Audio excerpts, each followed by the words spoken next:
Hi everyone, I'm James Yodice, high school sports editor here at the Albuquerque Journal, joined again by Ken Sickenger. Week 10 of prep football's regular season is upon us.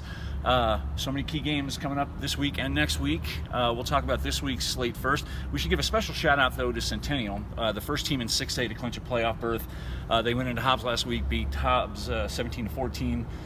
That team, we both picked against them last week, and that team continues to surprise us at least. They find a way. They don't necessarily win pretty games, but boy, they sure keep winning them. Yeah, and Centennial's on its bye week. They're 9-0, one of 3 undefeated teams still left in 6A.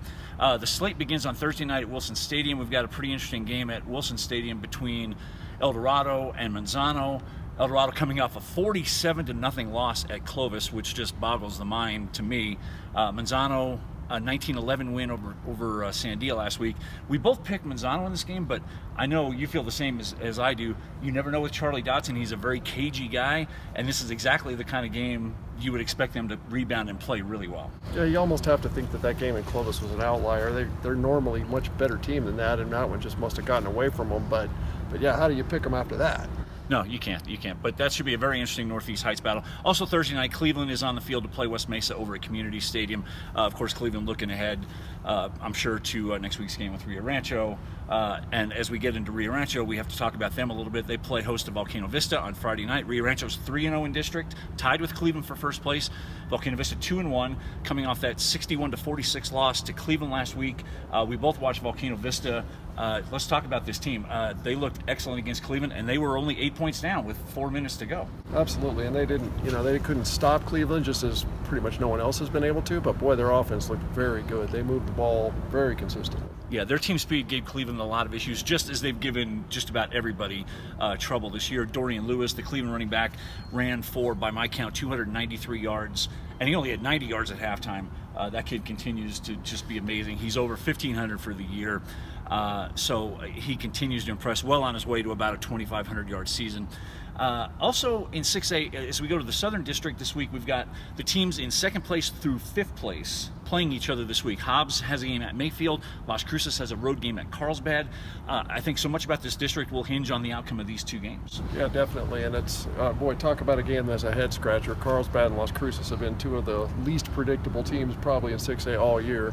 And we don't agree on that game, so... No, and certainly for seeding purposes, teams in that district behind Centennial are lining up. The teams that finish second place, maybe even third place, could be looking at a first-round home game. So the outcome of these two games are going to be very important. As we get into 5A this week, we've got a couple of games here in the metro area from District 5.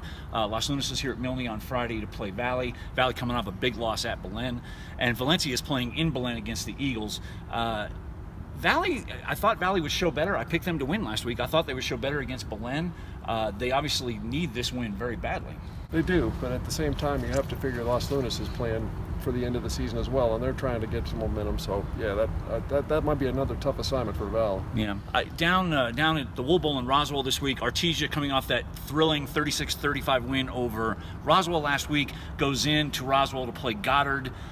Who's the last team that hasn't lost a game this year. Another tremendous matchup. I know you got stung by Roswell last week as Artesia won on a late 2-point conversion, a fake PAT.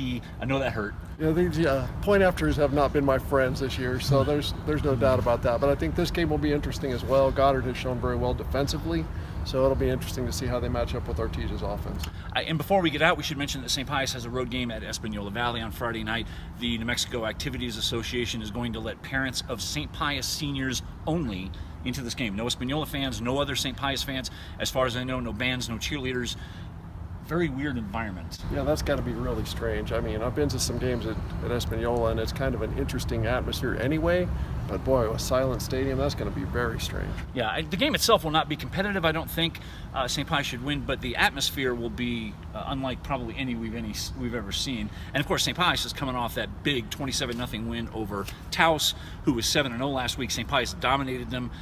St. Pius went from number 5 in the coaches poll to number 1 this week, and they've beaten 3 of the top 5 or 6 teams in 4A. They've beaten Taos, they've beaten Kirtland Central, and they've beaten Portales. So right now, hard to look at any other team in that class as being the favorite other than St. Pius. Yeah, they got off to a bit of a shaky start this year, but they've certainly gotten hot at the right time. Right. So anyway, you can catch our picks in Thursday's Albuquerque Journal. You can also find them at abqjournal.com. We're going to be with you all the way through the end of the playoffs into the last week in November. I am just beating the holy hell out of Ken in our picks right now, so I'm looking at another regular season victory this year. Sorry, bro. You're going to have to it's going to take a miracle. Bring on the playoffs, man. That's all I can say. So we'll be back to talk about Week 11 next week. Enjoy the football this week. See you later, everyone.